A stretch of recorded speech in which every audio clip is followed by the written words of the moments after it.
it changed me that day. Like, I walked in there that day, and I was the guy who was cocky, who would tell you, I loved fighting. You know what I mean? Like, I just want to go fight. Like, but every fight I had before that, it was like, I always had airplanes sitting, or helicopters sitting around. I always had, it was like, I'm going to go in there and start the fight, and then I'm going to call in all this other stuff to win. Right. And, that day it wasn't there. And literally I walked out of there, and I just think about all the time today. I just think about all the time of how many generations just that day were changed.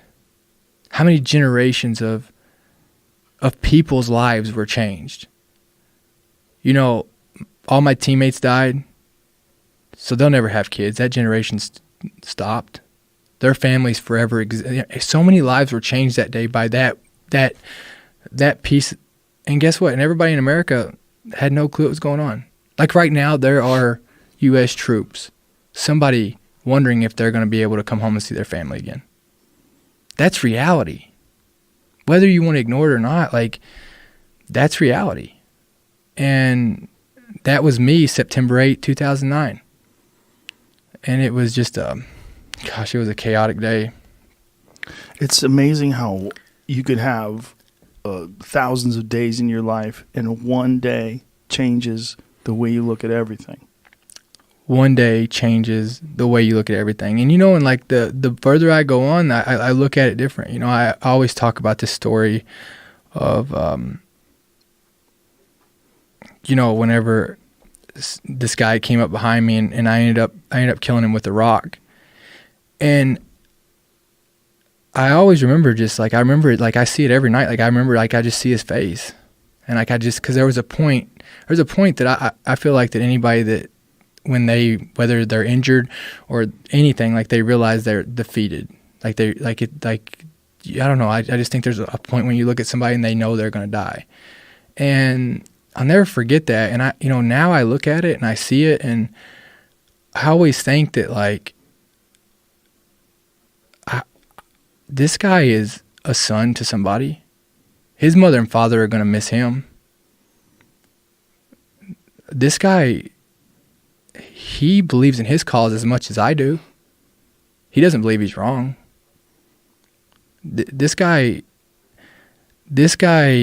he could have had a wife or kids that are never going to see their father again. Just like, my dad might have never seen me again if it was switched.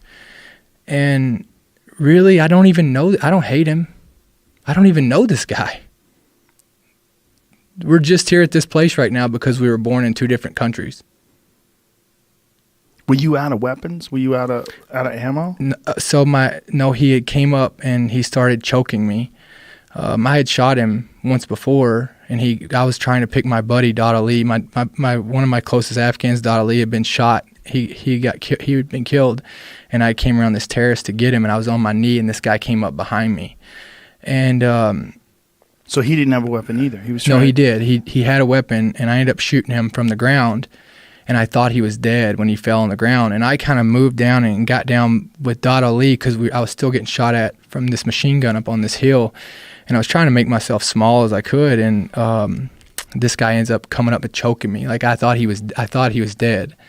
And he ends up choking me out. He starts trying to choke me out, and eventually let up a little bit, and I ended up getting around him, and we were fighting back and forth, and I can remember all I was thinking about was, like, don't let his legs get on me. Like, these guys, their legs they've been crawling up mountains their whole life, and he was a pretty big dude, and I just remember getting on top of him. Finally got on top of him, and I was rolling on top of him. He didn't have all the gear on, I did, and I remember getting on top of him like I was straddling him, and I'm just reaching up trying to grab for anything I can, and I'm holding him and holding him down with my throat, with my forearm, and I'm just grabbing anything I can, and finally I ended up grabbing a rock, and I just started beating this dude's face in, and I just started beating, and I remember just like finally, like, after hitting him, I don't know, 3 or 4 times, 4 or 5 times, whatever, I remember him like finally just kind of looking at me, and like it's like he's like, I'm just looking him in the eyes, like, obviously closer than me to you right now, and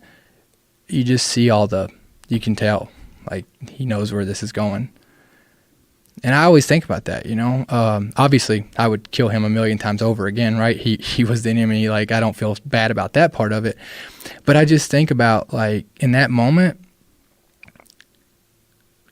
if I can find a way to relate to him in that moment, a man I'm taking his life, we all in America can find a way to connect with each other. If we don't connect with each other, it's because we choose not to.